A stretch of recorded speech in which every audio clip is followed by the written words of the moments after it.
What is up, shit stains? JJ back here with my man Holden, here to chat on some MLB, Saturday, August the 8th.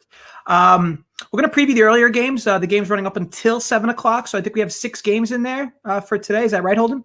Yeah, we got 6 games up, including that sexy one between the Yankees and the Rays with Cole going up against Glass now. I'm looking forward to talking about that one. Yeah, that'll be a good one, and that's a 7-inning one, right? Yeah, they got a doubleheader today. That's gonna be fascinating. Like, hey, that's something to remember, everybody. If there's a doubleheader, it's 7 innings, and take that into account when you're doing your game totals. Yeah, you're seeing that a lot too. Like, people are like, wow, why is this total so low? Like, no, it's a 7-inning game. Like, dude, seriously, that's huge. It really is, because it's very easy to forget. I did the other day, and then I went back and I was like, hold on a second. This total seems really low. And I said, all right, I'm not going to place this bet. This is dumb. So it almost happened to me. I'm sure it's happened to other people too. First of all, the bunting thing, I have to get this off my chest. What is going on, man? I mean, I've read an article now where bunting gives you a 2% better chance of scoring in extra innings. I'll take that 2% chance, man. I get it. Nobody knows how to bunt anymore. There's got to be one guy in every organization that can bunt, and you call him up, you put him on your team, and you have him bunt guys over. There's no reason the A's should have had to play 14 innings to win that game last night. That was so stupid. It was so annoying. I'll tell you my story. You go. You got something to say, and then I got to tell you about our lucky charm, because we're set. We're winning. Because your daughter's the reason why we cashed last night. Correct. But yeah, for me, you get, I believe, including extra innings, the Athletics had 6 innings last night where they had a runner on third and less than 2 outs, and actually got that runner in 0 times. The one time they did get him in was when there was 2 outs in the bottom of the 9th. I mean, the bottom of the 14th, and Marcus Semien, who I felt like got out 13 times with runners in scoring position, does come through. What's up, Yeezy? And boys, hold on real quick. I'm not seeing anybody following protocol here. You enter the chat. You're watching the video. It's pretty simple. You don't need to sit there with your dicks in your hands. You come in, you type your full name, first name, last name, social security number. It's just for archive purposes, and non-erect dick size. Again, you guys know this is a safe place. This has always been a safe place. And again, it's all for archive purposes. Now, Holden, how'd your daughter pull that out for us last night? So here's the deal. I had the kids last night. I got a 2-year-old and a 5-year-old. No one wants to hear about my kids. I don't give a shit. I'm telling you anyways. So the game gets into the 11th, and I had already put the kids down in like the 8th inning. It gets into the 11th. I'm like, screw this. I want to hang out with my kids. I want to see them 3-4 days a week. So I go down and lay in bed. My 2-year-old boy is to my right. My 5-year-old girl is to my left. And Chris Davis is at the plate. What was that, the 13th? I think the bases were loaded. And I know he's going to strike out. I know it's going to happen. Yeah. Oh, yeah, with one out. With one out. Yeah, I remember. Yeah. And this, to me, was the game. Like, this is where he has to do it. And it's 2 strikes. All right, so Davis is up there, and he swings and misses. And I go, God damn it, motherfucker!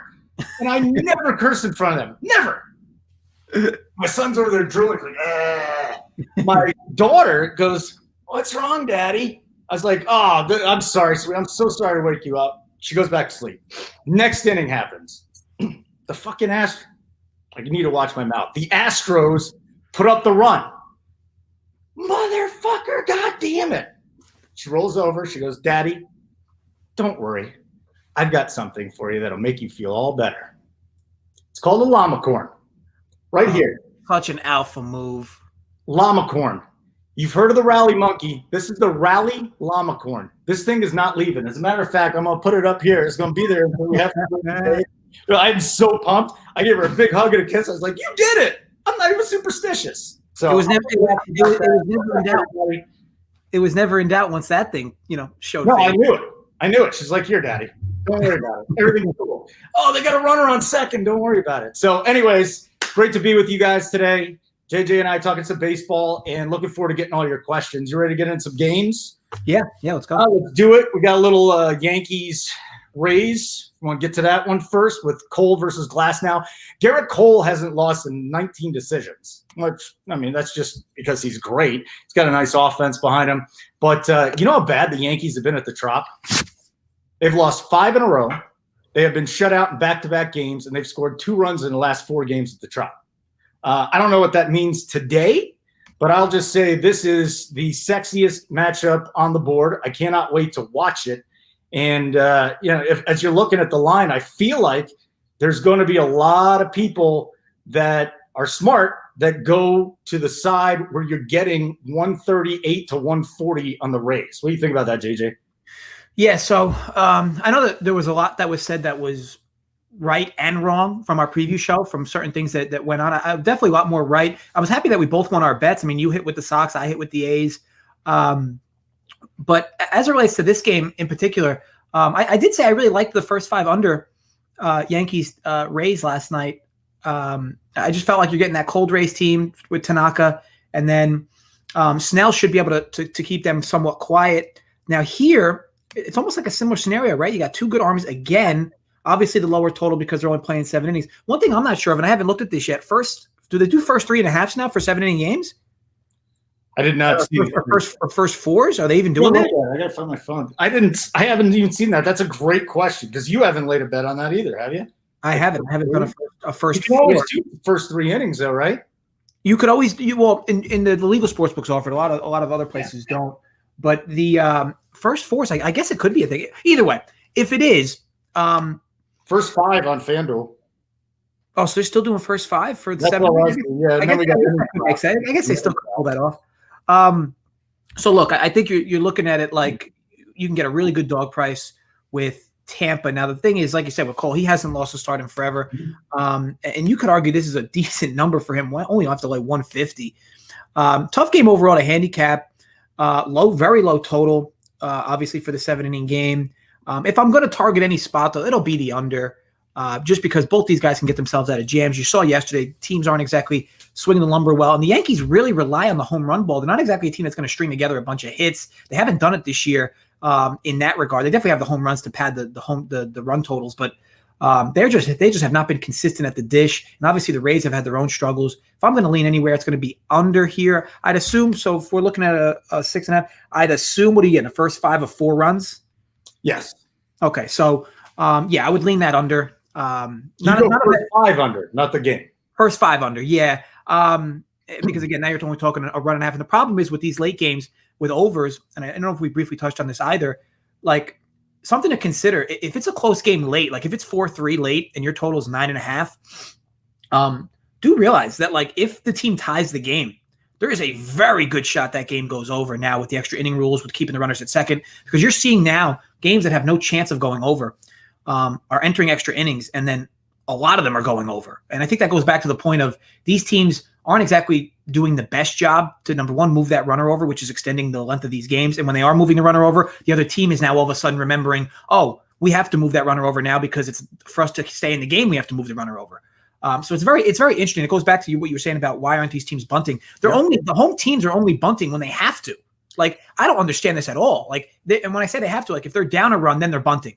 But if it's a tie game, it just seems like they're not even trying to move that runner over. They're taking 3 cracks at it to win the game. It's just kind of crazy. But either way, I would lean under for this game, first 5. And after the game, I was listening to Simeon, the A's game again, and he's just like, listen, we put a lot of pressure on ourselves to try and get that 1 run across. It was a lot easier once we went down 2-1. That's fascinating. And then I got the first 5 under 3.5 at 138, minus 138. What do you think about that line? 3.5? So, yeah, before, so yeah. Yankees Rays? Yeah. Yeah, so that's a lot of vig. I'll be honest, I don't really love that. At that point, I probably prefer the game bet under. I don't love that 3.5, and the fact that it's only 2 more innings. I don't love that. And I'm not sure. Are they doing it? I know that the idea of the 7-inning games is to shorten the games. Are they allowing for extra innings in these 7-inning games? Or are they? Yeah, I mean, you got to win. Okay, so yeah, I mean, I would at that point I would slightly lean under. Not a spot I love in either direction, but we're gonna get to a game where I do really like a spot in. Okay. Well, we got the White Sox and the Indians. Okay. Now I think you like this game. Zach Plesac, Mason Foster. Right now, let's see here. The consensus, we got 8.5 total, minus 101, and then plus 22, minus 132. You're getting plus 22 on what, the White Sox there. So this one is fascinating. I know you like this. You've got the White Sox, who are kind of Jekyll and Hyde offensively. They've scored 3 or fewer runs in 8 of 14 games. Now, I'm kind of going to go back and talk to you about what we saw at Cease, where he's working on spin rate. Plesac worked with Mike Clevenger this whole offseason. He's been working on his hip movement, and you've seen it the first 2 times. His delivery is much more compact now. And we're seeing a little bit of a different guy. Now, if you want to go with the broader sample, I think that's probably where a lot of guys where you would go. It's probably smarter. Fly ball rate 40%, hard contact rate 37%. This guy gets hit a lot. So if you're buying on him, just a couple of starts turning things around, that's one way to look at it. The other thing, I think where most people are going to look at it, JJ, Plesac has had issues in the past, and I think that's the way that you're going to go. Yeah, so for me, and I mentioned this earlier, and the lineup did come out. I mentioned earlier that Nomar Mazara and Yasmani Grandal were going to be back in the lineup today, and I really liked their team total over. Now, what's happened with this line since it's opened, at least recently now, you're getting all that later money in with the game about to start in 2 hours. This total has actually seen some correlated movement, and when I say correlated, like if you're targeting a certain team in a game, like say you like, in this case, I like the White Sox, and not to win the game, but let's hypothetically say I like them to win the game, right? Because I think they're going to score some runs. Okay, line opens 9, Indians at -1. It was like -115, -118 this morning. Now I look at the line with a bunch of late money coming in. Indians are -132, and the line's dropped from 9 to 8.5. What that's done is that's created correlated movement on the White Sox team total. So the total coming down from 9 to 8.5 has brought the White Sox team total down. And the line from the White Sox going from like +105 to +125, +122 has also brought the White Sox team total down. So now actually you can get the White Sox team total. I'm seeing 3.5 on FanDuel. Pretty decent figure. It was like -122.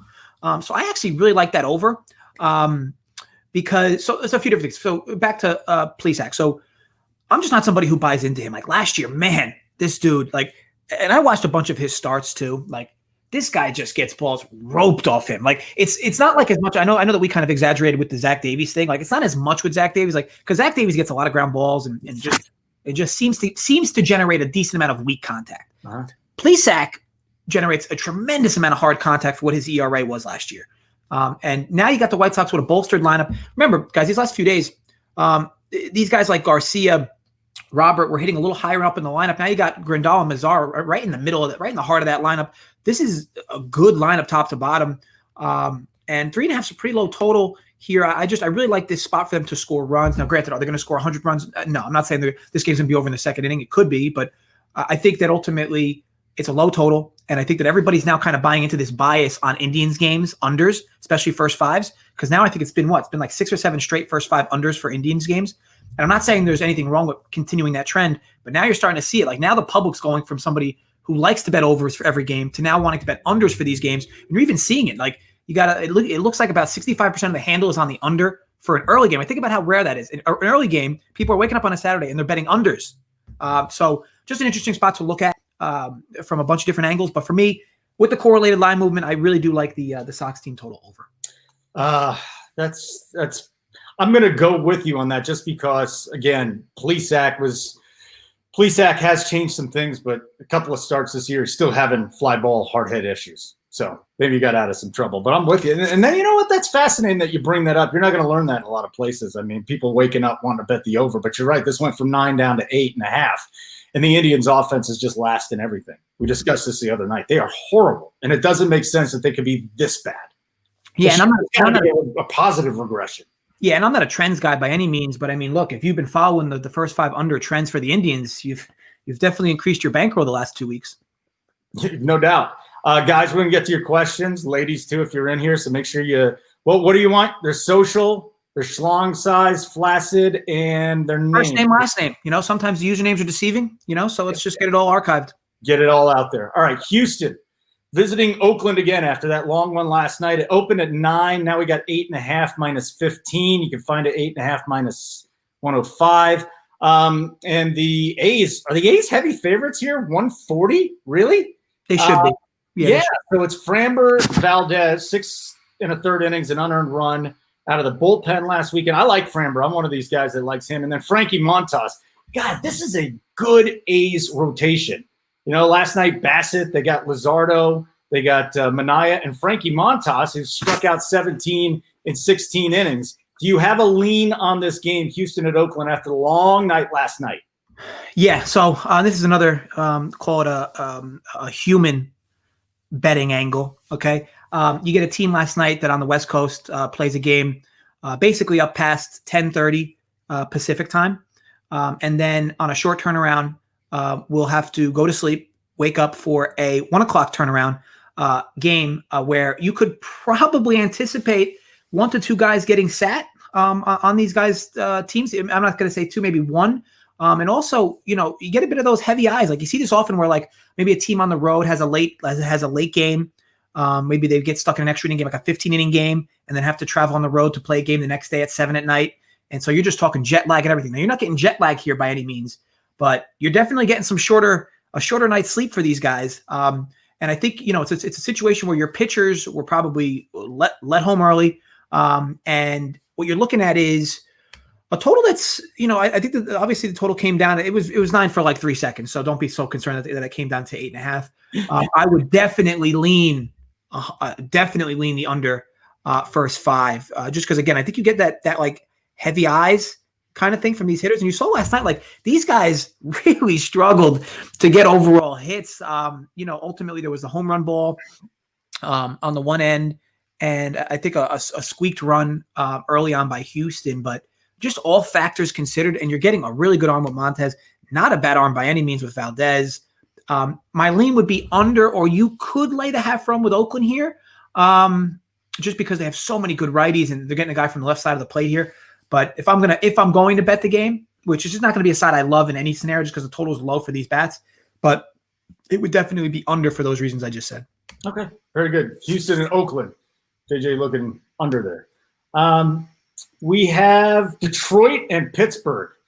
Ugh, right? Total open at 9.5 now, minus 105. And then you've got Pittsburgh with Derek Holland on the mound, minus 130. A lot of books, and you're getting – so we got minus 130 plus 120. This is an interesting line here. And then it's Derek Holland against Ivan Nova, the ground ball pitcher. These are just 2 bad teams here. I wonder if there's anything you like about this. First of all, what a historic game last night. Battle of the tomato cans, and this game ends what? This game ends 17-13 in extra innings. Yeah, the total was 29.5. So if you went over, you were set.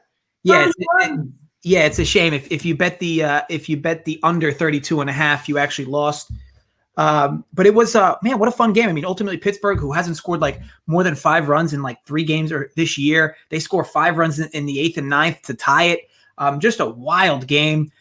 And you turn around quickly, and now you have 2, again, seemingly gas cans. Now I'm much less of an Ivan Nova fan than Derek Holland. Holland at least has proven in the last few years that he can get outs. He's just not at all a sexy pitcher by any means. Nova has just been a disaster since he left the Yankees. And, now you look at a total 9.5. You come off the big hitting game yesterday. Do the sticks stay alive and stay hot? I just look at this as a scenario where now you're starting to get this Pittsburgh money in minus 130. I mean, how can you lay minus 130 with, I don't even think it's arguable at this point, the worst bullpen in baseball late? Like if you're going to bet this game, you want to bet Pittsburgh, I would say bet them first 5. Don't bet them for the game here. That bullpen will make you nervous with no matter how big their lead is. And you saw yesterday too, even with Detroit, like how could you be comfortable with Detroit knowing they just blew a 5-run lead late yesterday? So ultimately, this is a big number for this park at 9.5. So I'm not going to really want to target under or over there. And how do you lay 130 with Pittsburgh? You could argue some value maybe on Detroit opening up with plus. I'm seeing plus 121 at some spots, but not a spot I really like in any scenario for this game. All right, a couple 6 o'clock games that we should get to, and then hey guys, start leaving us some questions if you want to. It's enough of the dick size. I'd rather answer your questions on what you want as far as the actual games here. Atlanta at Philadelphia. Yeah, Kyle Wright, uber prospect who has struggled to this point. Jake Arrieta, who is a shell of the guy that he was, a few years ago. My goodness, he's really not striking anybody out anymore. 3 runs in 5 innings, 4 Ks, no walks. He was fine in that first start. He was in the strike zone. You've got Atlanta. This is what's interesting on the Atlanta side, JJ. I look at their bullpen. So let's say Kyle Wright does not, let's say he gets, 2, 3, 4 innings. Their bullpen has a 340 xFIP. They get the third best bullpen in Major League Baseball there. So I think that's an interesting thing to remember if you're going full game here. Total opened at 10 minus 15. Now it's at 9.5 minus 20. I mean, you can go shop around at a lot of places and find, better line than that. And then I'm seeing Philadelphia minus 102. Is that what you got? Yeah, line's basically right down the middle here. Yeah. Now this is your prototypical coin flip game. I would not consider betting either side here if you're gonna have to lay vig. If you can get dog money on any sense, maybe some late money comes in on either side. If you can get like plus 110, plus 115, that side will appear to have some value. As for the total, man, you'd have some brass balls if you're gonna bet this total under here. Now, while I know we discussed like 10.5. being a big number for Philly. And when I say big number, it is a number that does pop up in Philly. And this number is not 10.5 for this game, but I'm just using 10.5 as an example. 9.5 is probably on the more normal size for two average pitchers for this park. But wow, does that feel low? I mean, I don't know how you can trust Arrieta, and Wright just seems so off this year. If I'm going to be targeting this game, it would probably be the first 5 over, not so much for the game. Just because I'm a little concerned. I mean, you gave some decent bullpen numbers as well before, Holden. But if I'm going to bet at 9.5, you'll see a first 5 total of probably 5. So wouldn't be, again, not a spot I love. I wouldn't bet this unless better numbers opened up. But wow, it just feels like you would really severely sweat an under here. These guys are going to be in danger often in this game, and it's just going to be a matter of if they can get themselves out of it. For whether or not that under will come through for you, or whether, obviously the over hits. But look, another warm day. Figure ball's going to carry a bit. So if I'm going to target, it would be first 5 over, but not a bet I'm in love with. I'm in love with that bet. I love it. Mwah. I'm taking it. That was the one I circled here. I absolutely love that. I also was looking at Houston, Oakland, maybe going under the 5 there, but that was your call. I actually like this a lot. The ballpark, the weather is going to be perfect for this. Arrieta's pitching to contact a lot more. Right, I'm just definitely not sold on. He's not going to get through the 5 innings. Maybe that's not a good thing, but just checking out some of his numbers here early on. 26% line drive rate. Now, he's not getting crushed with fly balls, only 32%, but the exit velocity against right-handers is 90-something%. Harper is going to have a chance to crush this guy. Yeah, I like the Phillies early in this game. So, and I am fading them because of the bullpen. The Phillies bullpen is nothing, but the Atlanta bullpen could shut them down, and we could see 6 innings out of their bullpen today. So that's a little bit scary for me. And then we got one more game, and guys, we're going to get to your questions here in just a minute, right after we talk about Baltimore, Washington. I don't like this pitching matchup here. Tom Eshelman, first start of 2020. He's a back end of the rotation guy. He's more of a quadruple A starting pitcher. He's not major league ready, but he's better than AAA guys. Austin Voth, who in 42 2/3 innings last year had a 1.05 WHIP and 9.1 Ks per 9. He really was very underrated. But here's the deal. What do you think of that Washington offense? It's bad, right? Even with Soto back in, they're averaging a Major League Baseball worst 3 runs per game. We thought that the Indians were bad. These guys have been awful without Soto. Yeah. So the thing about Voth is he was definitely a guy that a lot of sharp money came in on last year. Definitely a guy that a lot better than the surface.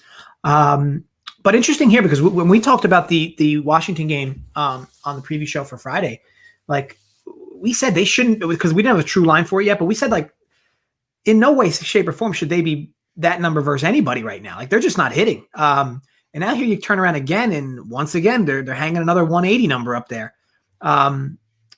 Yeah, I mean, definitely can't lay that price with Washington. I'm not sure how I feel about the total, just because you could argue if there was a time that runs would be scored here by the Nats, like this would be it. So like I wouldn't – ultimately this would be a big number for me to say, okay, let's bet this under. But this does make sense, right? Like Baltimore's kind of seemingly found some life yesterday. And now, now you're getting – Voth, who could neutralize, should neutralize, maybe not. And then on the other end, Washington's bats might be able to come alive today against the newbie per se. If you're going to target this spot, maybe run line with Baltimore, grab the 1.5. Just because, look, Washington is just kind of in shambles right now. It's kind of crazy to think you have to lay this price. Look, ultimately, odds makers have to make it this price because Washington's going to take money here just because Baltimore's so bad. But, man, like, that is a tough team to lay that number with. Again, if you feel a little more comfortable, maybe run line. Again, not a spot I love. I already gave the spot where I really like today.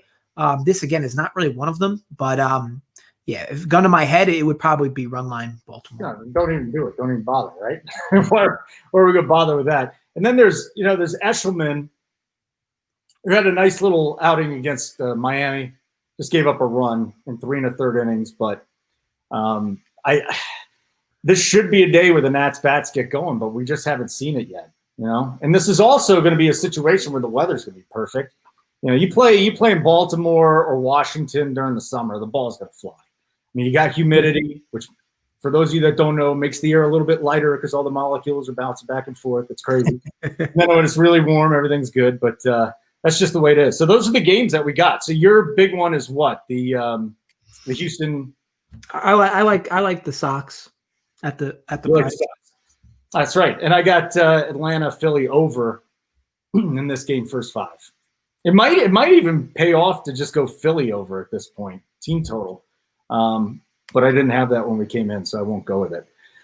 You want to go through the comments here? Yeah. I think one thing I want to mention real quick is I know that we're not going to break through the games, but look, all you have to do, break through the later games, but all you have to do is just join our Discord. We're constantly chatting about all the late games as they're going on, even beforehand, spots we like to target. So guys, head over to Run Pure Bets. Make sure you get in our Discord. We're I'm in there all day, chatting, ask any questions you want. All our handicappers are in there. Even Joey, who's in the chat now, he's in there answering questions. And obviously, we got guys that do NBA. We got a few NASCAR plays for tonight. For those that are into NASCAR, obviously, we got UFC. There'll be the UFC live show later tonight. So yeah, a lot of good stuff brewing today and tomorrow. Obviously, some more PGA sweats. I was able to hit the Cantley bet yesterday at plus 130. Jay today posted up another PGA play.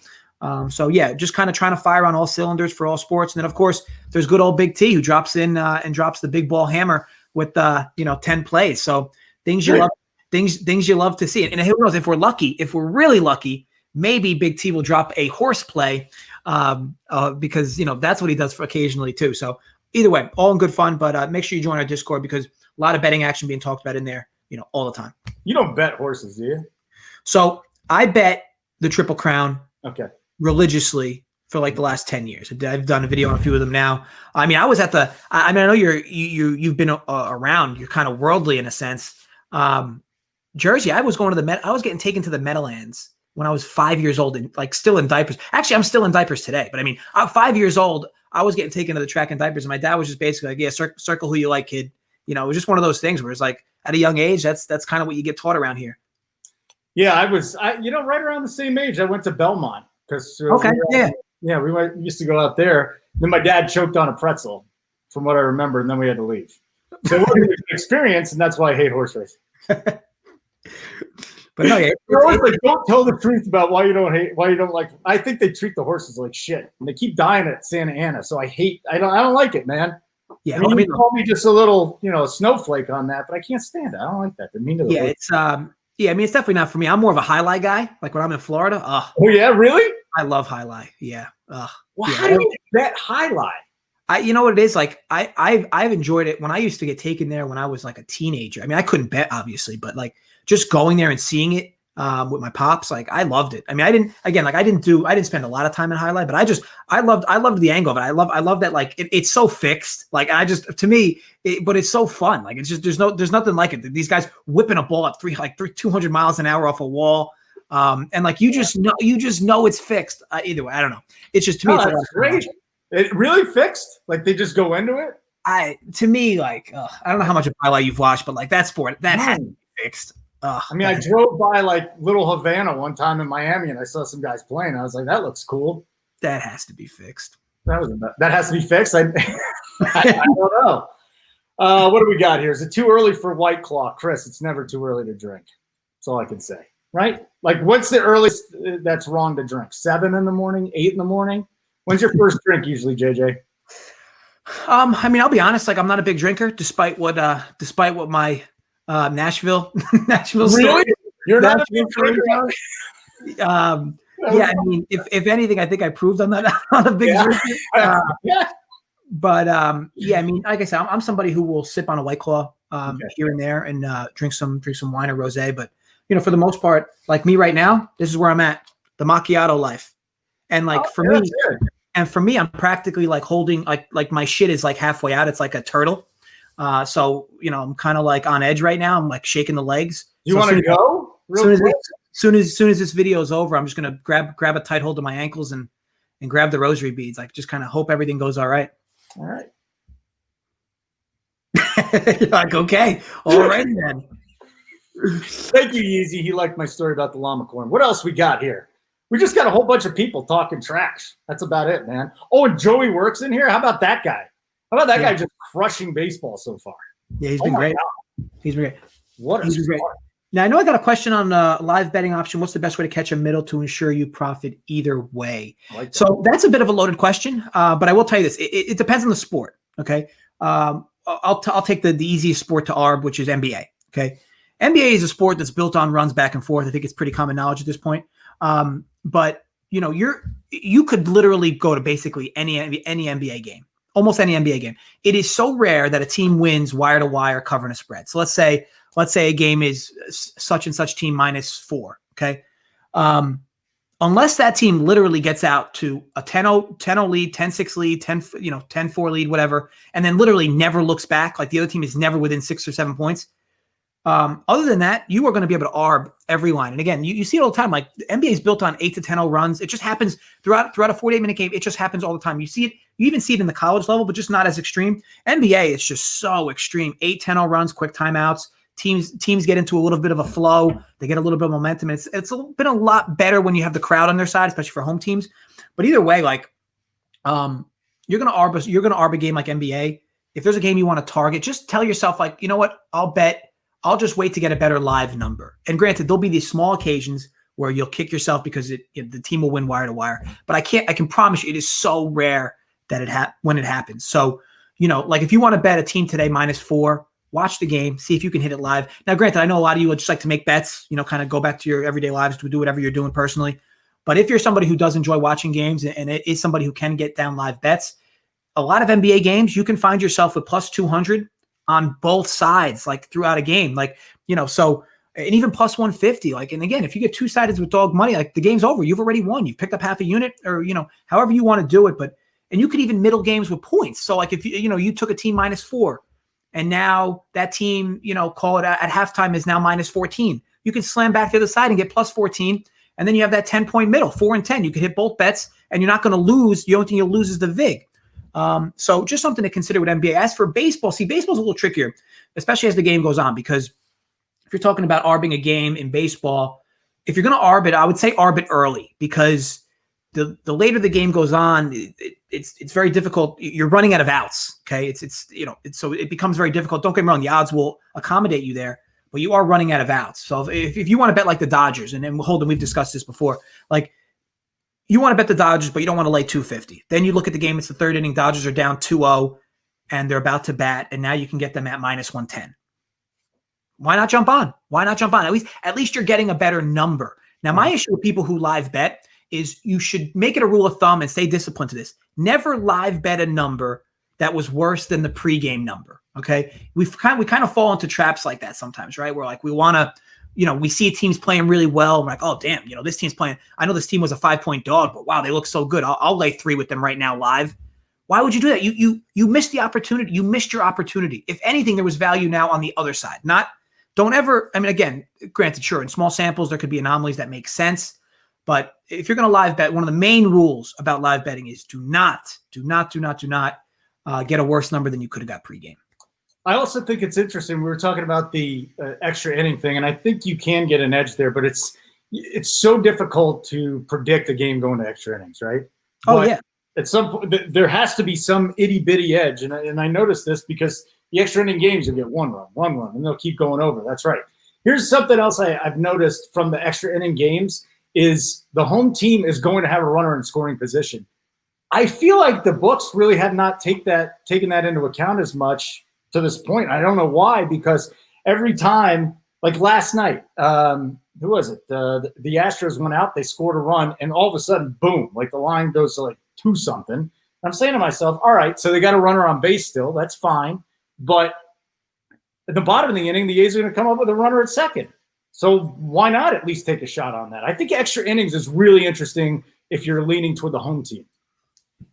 Oh, for sure. And the big thing with that is, like, and I said this before the season started with the new rule, like, it is such an advantage for the home team because, and we haven't seen it play off that way yet. Mm-hmm. But like the away team, we're seeing early, they're not trying to move that runner over. They are not. And if the away team does not get that runner in, all the home team has to do is squeeze the guy to third, sack fly, game's over. The problem is you're just not seeing smart baseball. Now, I don't know if that's a managerial thing. And also another point, like, I would think, and we haven't seen this yet, I think maybe one team might have did it so far. Why not intentionally walk a guy to put him on first to open up a double play, especially if you're a little fearful of the guy that's at the bat. I haven't seen it yet where we've had that quote unquote unintentional walk per se, where like they kind of pitch around a guy and then end up walking him. But opening up that double play, because think about how much better shape if you get a ground ball with your guy on second, you're only going to get one out. You get a ground ball with a guy on first and second, there's your 2 outs, and now you don't have to worry about a sac fly anymore. Just get out of the inning. So interesting to see how these managers kind of deal with the new rule, and if we start to see a little more of that, especially if the inning's starting with runner on second and like Trout's up, or runner on second and like the 3 or 4 hitters up. Interesting to see how they kind of play it out, because again, your goal as the home team is at minimum to get yourself out of the jam. Once you're out of the jam, the home team's all set. Just squeeze the runner over and the game's done. Hey, Varun is in our chat. And again, you want to get some questions in. We're only going to be here a few more minutes, but Varun wants to know, you said correlated movement. What is that? So correlated movement is typically related to an isolated team total. Now, you can get correlated movement for props. You can get correlated movement but what I'm really referencing is when you'd have a game, like let's take the White Sox game, for example, that we touched on earlier. The line opens, right? I mean, it opens 125, but as of this morning, it was about minus 115. So as of this morning, it's Indians minus 115, right? And the total's 9. Okay. Now I look at a line where it's Indians now minus 130, so that's moved 15 cents, and the total's now 8.5, so the total's moved down a half a run. What that's done is that's created correlated line movement specifically on the White Sox team total. Okay, the line moving 15 cents away from the White Sox to minus 130 has brought the White Sox team total down a few pegs. Okay, maybe it was a few pennies, maybe it was a full half run. Regardless, it has brought them down a few pennies. The total going from 9 down to 8.5 has also brought the White Sox team total down a few pennies, which is now why at some books you were seeing 4 at heavy vig, like minus 120. Now you're seeing 3.5 at like minus 118, minus 117. Think about that. Just by sitting and waiting for the market to kind of manipulate this number in 2 different directions, that one specific bet has seen a lot of tremendous movement, which ultimately is the correlated line movement for that one team total. Kyle Bogart, do you like Cleveland over the Royals? Over the Royals? Playing the White Sox today, Kyle. Cleveland. Yeah, I think he means the White Sox. Yeah, I at the dog price. Let me be more clear about this. The Indians should be favored here. Okay, the question becomes, should they be minus 130? Which to me the answer is no. So for me, there's value on the White Sox. The White Sox specifically is not a bet I'm on. Obviously, I like the team total instead. But value to me, there's no value on Cleveland at that price. And I think most of the guys, I don't know. There's some like maybe Princess Chachu is a woman. I don't know, but I think most people know this because they're coming here. But just to remind you, and I'm glad you always say this, it's like you're betting the number, not the team. Exactly. You're betting the number, not the team. Yeah, exactly. You want two-sided. You want to make sure you're creating yourself two-sided lines. If you like Team A at this number, create a number you like Team B at. You'll see this more in football. Like people will be like, "Oh, I think the Patriots blow out the Jets this weekend." Okay, well, would you lay 100 points? No, I wouldn't lay 100 points. Well, okay, so what does blowout mean? Does blowout mean 13 points? Does blowout mean 17 points? Does blowout mean 21 points? What does it mean? Because at some point, the Jets will become a good bet to make. Okay, regardless of what your numbers look like, your models, your algos, whatever you want to call them, or whatever your process is, but just realize that there is always value on both sides. You just have to define what that value is and where that is. Because again, you could say, I like the Yankees today to win. Okay, great. But in small samples, that's fine. Long-term speaking, you need to like the Yankees at good prices. to win money. Yeah, he did. He said actually Twins over the Royals today. So, this is a game where Minnesota should be heavily favored, and they are. But this thing opened at the Twins minus 180. We're seeing it in the high 140s now, minus 140s, and the total went from 9 to 9.5. I mean, I think it looks too obvious, JJ. Maybe when something's too obvious there, when you're looking at a total, because Minnesota. Sharp money's been kind of coming in on the Royals most of the season so far. It's a little confusing, even like for me. Now here, this could be a few different things. To me, the fair line for this would have been like minus 160. I saw this open at minus 180, and now it's kind of flown down to minus 147. Duffy's a guy that, for whatever reason, the sharp market likes. They liked him last year too. So don't get me wrong, he's not a bad arm, but man, you throw a lefty at that righty heavy Twins lineup. I can't imagine you'll feel good sweating that action all day or throughout that game. But for me, it's a spot I'm off. I don't like betting teams that the market is bullish on. The market's very bullish on Minnesota, but now you could tell your sharp market is really, I don't know if it's so much that they're fading Minnesota or if it's that they're into Kansas City. But either way, I mean, yeah, this line's going to slowly at some point, if it keeps moving like this, and I was wrong about this on the video yesterday where I said Minnesota's going to, this line, if you're going to bet Minnesota, bet them now because this line's going to move. The sharp market absolutely pounded Kansas City. Like the public handle being all over Minnesota. And you're seeing that again today.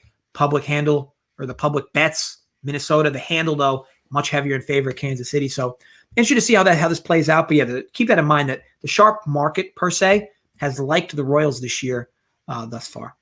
It's interesting, too, because Kansas City's really not a big offensive team, 4.07. But Odorizzi's coming back today. I think that's really interesting, too, because he was one of their better pitchers last year. He was an all-star. And I think it was Rocco Baldelli saying, listen, we could get him into the middle innings. We'll be happy. Get us 4 innings, turn it over to the bullpen. Boom. We're set and we're done. But the numbers, so Princess goes, is the Twins number better than the Royals number? Is the Twins, for me, I'm always looking for about 15 to 20 cents of value. For me, I have this Minnesota minus 160. So for me to see minus 148 for Minnesota, I wouldn't consider that value yet. If that slides to minus 145 or better, sure, that'll be a little bit of value in favor of Minnesota. I don't want to bet Kansas City unless I can get about plus 165-ish. So for me, if we're going to talk where value would lie, it'll lie for me if we can get better than minus 145 for Minnesota. Other than that, just a completely off spot for me. Anything else you want to get into here, buddy? No, I think we're good. The only other thing I'll say, guys, of course, like the video. A bunch of you guys have flowed in and out. Only see 15 likes. Be better. But seriously, though, thanks for popping in. Thanks for watching with us. I had a pretty decent turnout here. Also, head over to our site, Run Pure Bets, right? It's only $20 a week, $60 a month. You get all the content. We have a Discord where we're constantly posting in private video content for our guys. All the handicappers are in there answering questions all day from people in the chat. We bet all sports. We have bets for every sport today. We have our guys that kind of stay in their lane. We bet our 2 sports each. And again, we have sites. We have plays for NASCAR if you're into that. UFC today. Obviously, my baseball. I have a tennis play posted. Obviously, those 2 sports are the ones I cap. We have a golf play, or maybe be 2 golf plays. A bunch of NBA will be posted, more MLB, and again, Big T dropping the hammer, which will be probably in a few hours. So, but other than that, yeah, definitely join in. Super cheap, and again, kind of nice little family atmosphere starting in the Discord. So, hope you all kind of pop in with us. But other than that, thanks again, Holden, for doing this with me. Fun little preview show here. I hope you guys found it helpful. You're the llama corn, buddy. We're gonna win all because of the llama corn. But look, don't laugh. I'm serious. I hope so. I need to put like you're gonna put that unicorn. I need to put like a gigantic zucchini behind me. Come off with this stuff. But yeah, no, seriously, guys, thanks for popping in. There's gonna be another live show later tonight with the boys from the Keg. So sweating out some MMA action, and so join us there for some fun there. But yeah, guys, look, stay disciplined. A lot of sports going on right now.